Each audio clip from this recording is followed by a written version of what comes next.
Thanks again for having me up here. I've used some of these slides before, and some of you may have seen them before as well. Again, I want to thank Mike for the opportunity of doing this, and when he they sent out a sort of a talking point list of things for presenters before we came out here, and it was actually a very useful tool for this. And so as I go through here, I'll refer to some of Mike's stuff. And one of his first talking points was, what's the primary reason RTC attends the Rocky Mountain West Pavement Preservation meeting? And in kind of the title of this thing is Successful Local Agency Programs. And that's one of the reasons, one of the main reasons that I do this. I didn't invent any of the stuff that we do in our community, but before, I've been with this agency about 10 years, and before that I was on the consulting side for Nichols Consulting Engineers and Applied Pavement Technology. And early on when I first started working for Nichols, there was an LTPP program, the SPS2, which was pavement preservation treatments. And I drove the van, and we drove around the West and picked up Larry Schofield in one place, and Denny Jackson and Jim Sorensen, and we talked about Montana and sheep and all that stuff. I won't go into all those details, about if any of you know Jim Sorensen. But I had no idea about this stuff, but that was my first really super in-depth exposure to this. And then later on in my career, I ended up being an instructor with David Peshkin on a series of NHI training courses on the pavement preservation that Jim Sorensen was, again, a leader on. And so I was just kind of led into this stuff. And then I found myself in a position where I could actually implement it. And I was in charge of agencies, of a network of streets, instead of just telling agencies how to do that. And it just blew me away within just a few years how powerful pavement preservation can be if you implement it aggressively. And so one of the reasons I come to these things is to say, you got to get out there and do this stuff, because you're crazy if you don't, because it became very clear how powerful they are. So again, I'm RTC of Washoe County. We're the MPO with our 3 member agencies, also home of the Tesla Gigafactory. That's one of our big things. We've got a lot of stuff.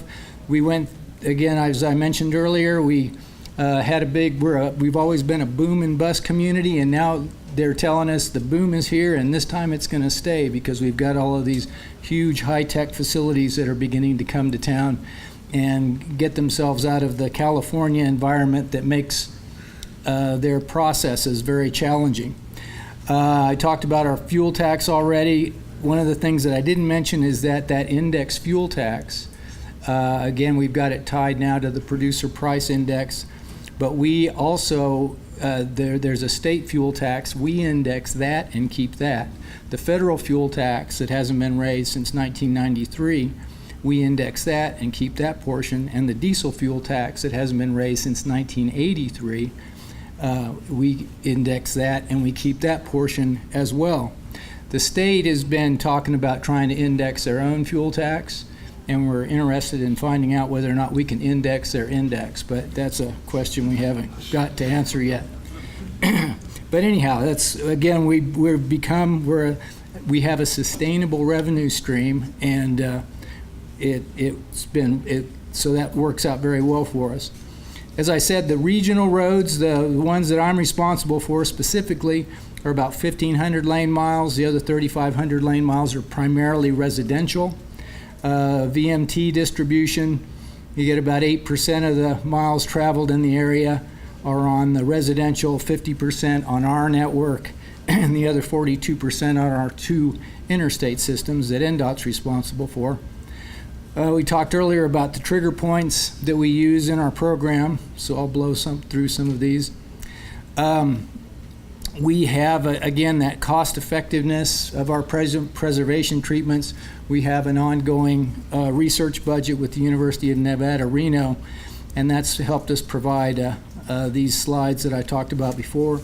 Let's get back to this one more time. This is my bosses have asked me to go, can you clean that thing up and make it into a real PowerPoint slide? This is a screenshot out of our county engineer's micropaver program, and I just love it this way. I leave this thing on my desk, and I have conversations about how powerful pavement preservation is to pretty much anybody who will listen, and I get into a lot of conversations like that. But again, it's rare to find somebody who's been in a position long enough to be able to pull out the family curve that they developed when they first started and then create a new one and be able to show that change in good pavement preservation processes. So this is a very powerful tool that I use a lot of times in terms of being able to, again, double your performance life. Again, we talked yesterday about most of this information. So one of the other Mike's talking points is, what challenges do we face with decision makers for pavement preservation projects? And this is another area where I'm very proud of the way our community works, and works particularly on the local and MPO level. And we're continuously engaged with the whole community on a lot of different levels. One of them, our agency had always, until about 4 years ago, was always run by an engineer. Our executive director was an engineer, and then about 4 years ago we got a new one, and he was a planner and a transit guy at that. And the first time I came up to do a presentation before our board, I'm going, man, I had some new UNR stuff, and I'm going to go get to tell the new executive director and the new board about this cool pavement preservation program. And he looked up and down the board and he said, my favorite subject, watching asphalt congeal. And so I go, man, this is going to be a tough sell as we move through this thing. So another aspect of sustainability, there's the triple bottom line. To be truly sustainable, you have the three aspects of things. And of course, pavement preservation, as we've seen many times today, is environmentally very effective, very sustainable. It makes a lot of economic sense, so it's economically sustainable. But the social aspect, where do you find a social benefit out of pavement preservation? That's kind of a difficult thing to do. And that's where complete streets come in. So our agency, you may have heard this term before, as I drive around Bozeman and in university towns with all the bike lanes and infrastructures and addressing those kind of student needs, those are the areas where complete streets are blossoming around the country as agencies try to create communities that attract Tesla gigafactories and make their places where people want to live and move to and that type of thing. And so the reasons for this, and there's, you can take complete streets and it's like a menu of things. What floats your boat? Are you into safety? Are you into livability? Do you want, just economic development because it makes things more attractive? It can improve traffic flow. So done right, these things are very powerful tools for improving your community. This shot here is of, we built some really nice road diet bike lanes up to both sides of this urban interchange, and then we lure moms and their kids into this very hostile environment. So that's an example of a very incomplete street in our community. The kind of things that make up complete streets in terms of street design and such are wide sidewalks, bike lanes, bulb outs, frequent crossing opportunities, narrowing the crossing for pedestrians, curb extensions, narrowing lanes to kind of slow and calm traffic and that type of thing. And so the way this falls in is you can do a lot of this stuff just with preventive maintenance and pavement preservation and surface treatments. You can do like striping modifications. This is one of the most I'm a mammal, middle-aged man in Lycra, so I'm one of these bike guys who like to get out and do this kind of stuff. But this is where the edge stripe used to be on this roadway, and we did a microsurfacing on it. We're able to kind of narrow the lanes and fit things in and create a full-width bike lane all the way through this route, which is This route will see 500 and 600 bicyclists a day on the weekends in the summertime. It's one of the most popular bike routes in northern Nevada. The other aspect is road diets. And before that, you have a 2-lane or 4-lane undivided roadways. And so they're generally, especially if you have lots of driveways and side streets and turning movements and stuff, they are great opportunities for what's called a road diet, where you take out one of the travel lanes, give that over to bike lanes, and then you've got 2 lanes in one direction. Again, the ADT has to be appropriate for this to be effective. But once you do that, like this guy here driving the speed limit is controlling the speed. And there's also, now there's refuge islands for the left turners. It gets the left turners out of the traffic stream. There's a buffer for people on the sidewalk and more space and better sight distance for people trying to pull out on this roadway. And so there's a lot of benefits for that. And we were going to slurry seal this road as part of the preservation program anyhow. So restriping it is a very small cost in terms of improving this. And the big bang for the buck on it is we did some before and after studies of these things, and the highway safety manual will give you a 0.29 crash reduction factor for going from a 4 to 3 lane. And we saw 40% plus after we put these things in. So 40% reductions in crashes, and we're talking, 20 crashes from 30 crashes a year down to 20. I mean, that's a huge increase in safety benefit through a very simple process. And the reason this stuff is so effective is because these things they just reduce the number of conflict points. Where'd my mouse go? There it goes. So on the 3-lane section, you go from 6 conflict points to 2 conflict points, and there's also a similar reduction at the intersection. And so there's just less places in space for things to crash into each other, for objects. And it doesn't matter whether they're full of, whether they're drunk or old or full of teenage hormones, there's just less opportunities for objects to collide. And that's why you get those dramatic reductions. This is a project where there didn't used to be any bike lanes at all, so we narrowed the inside lane to 10 feet, the outside lane to 11, and fit in bike lanes all the way through this corridor.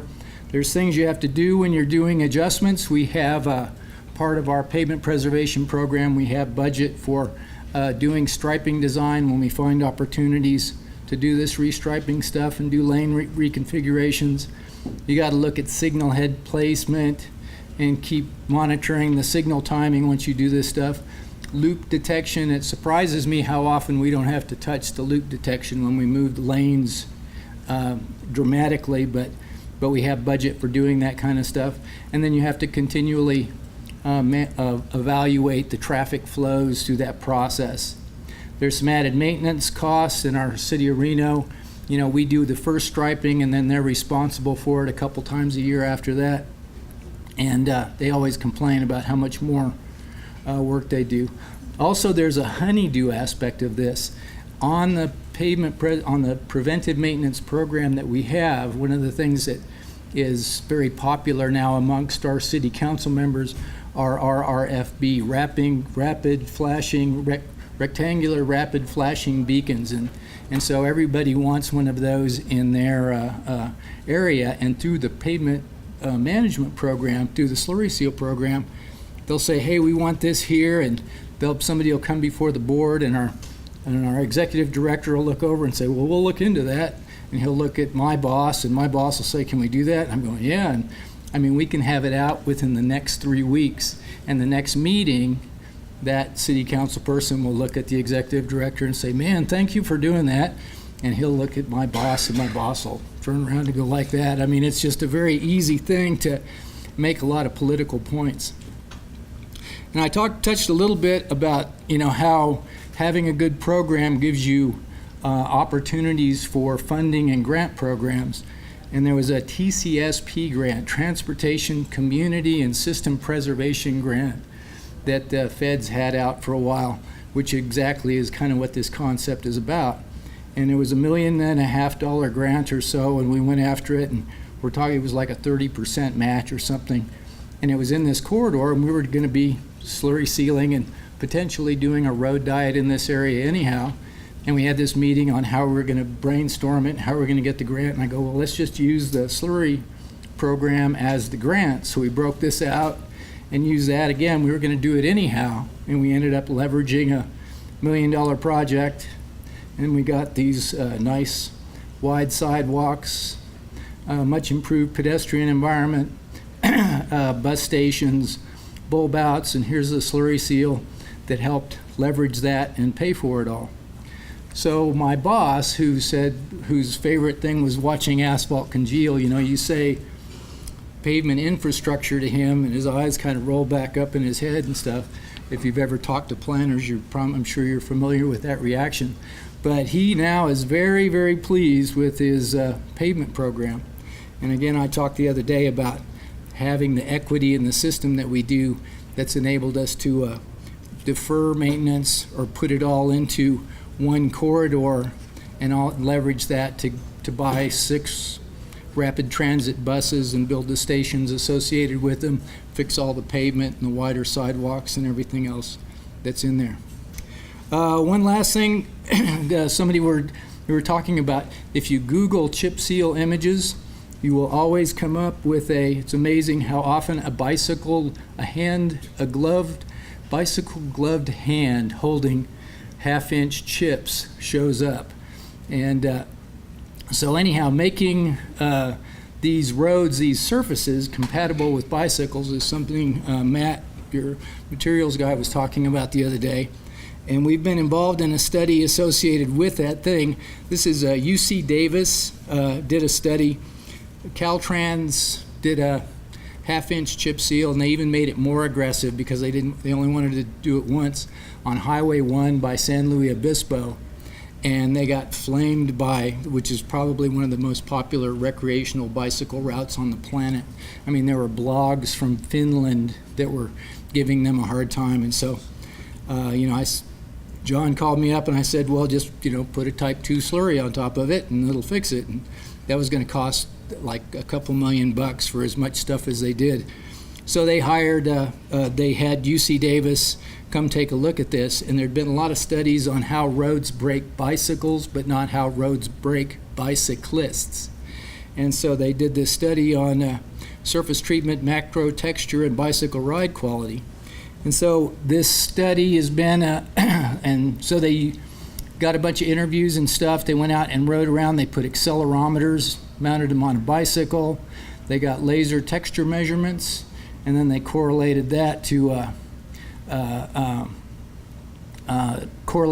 inertial profile devices, and then correlated that to sand patches, and also had done interviews and did test sections interviewing cyclists riding over these different materials, and kind of came up with what is an acceptable sand patch size for cyclists. So I advise you guys to take a look at this study and see and this is kind of a highway-oriented thing, and Caltrans has given them more money to study this in urban environments, and this is a study that we did in Reno. They even gave them travel money to go out of state to Reno, because we've got a lot of roadways that we take advantage of that. And so they're doing this same study for the urban environment, and this one will be out in like February or so. And so this is from a couple weeks ago. There's Professor John Harvey from UC Davis, if you know him, and some cyclists filling out their interview forms at the end of the thing. But that's an opportunity to have a conversation about how important pavement preservation is, as well as interacting with the community and getting them to support your program. So the other thing that Mike asked about, and this is a hard question, is actually the challenges and successes for local agencies. Timidity is kind of the problem. These things, these programs, you got to spend a significant amount of your budget on keeping good roads good to really get the benefit out of it. And I see a lot of agencies that dabble in, well, let's try a microsurface here, or let's try a chip seal here, especially in the urban environment.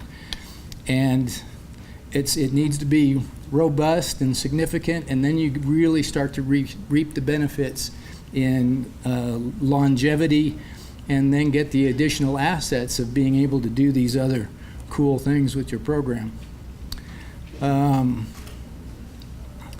Then this is a hard question, is how can Rocky Mountain West Pavement Preservation attract more local agencies? And I'm one of a couple of them here so far, but you know, again, I come here because I learn things, and I want to share what I think is very powerful stuff with other agencies. There aren't that many local agencies here, but that's why I come, is because they could use this. And so I don't know how to try and promote that. And I'm hoping that this venue needs to attract more people like Pat and myself to encourage this. And so it'll be interesting over the next year as a director to try and figure out a way to connect with local agencies and get them more involved and see how powerful some of these tools are. So my parting thoughts on this, again, is the big thing for us is we've made our pavement preservation program part of a bigger conversation. We get to talk about safety and complete streets and stronger communities and neighborhoods, and that gets us into the conversation with our local decision makers and others, the planners and such in our community, and makes it worthwhile. And the other point I didn't make is making roads safer and complete for more users. Again, doing those road diets and adding those bike lanes. I have no idea what the benefit was for cyclists, except there's more space there for them to use. But it made those roads, the 40% crash reduction was for people in cars and drivers and our families who are on the road. So, you know, those benefits for all users really are directly benefit drivers and that type of thing. And then in terms of just these treatments and such, there's the right road, right treatment, right time, which is very good, but don't hesitate. Do something, do it early, and do it often, because this stuff works out well. So again, thank you for that, and be happy to answer any questions. I think that when we've tried to leverage, pavement preservation and other work, some of the challenges we've run into is the timing of the other work may take us out of the pavement preservation window, because of the other work may require 3 or 4 years to get developed, and we want to do the pavement preservation now. Have you run into that? Our program, not having to deal with a stip and a tip and get things kind of 3 years out, and we have a 2-year program for our rehab reconstruct. We look out 2 years ahead, and but we look at by February we know we've got the list of candidate roads, and we start the process of getting those out to the agencies and evaluating whether there's conflicts or sewer lines or other work that's going to go on that's going to knock them off the list, and what fits within the budget. And then those are programmed for design through that following winter and then get built 2 years later. But on the preventive maintenance slurry seal side, which is kind of what we do all summer long, every summer, we know what those are immediately, but we don't have the constraint of having to wait for a multi-year budget process, so it's a lot more immediate, I guess. So we don't have the challenges of trying to predict what something's going to be 3 years or 4 years down the road. We're kind of working more in real time. All right. Well, thank you very much.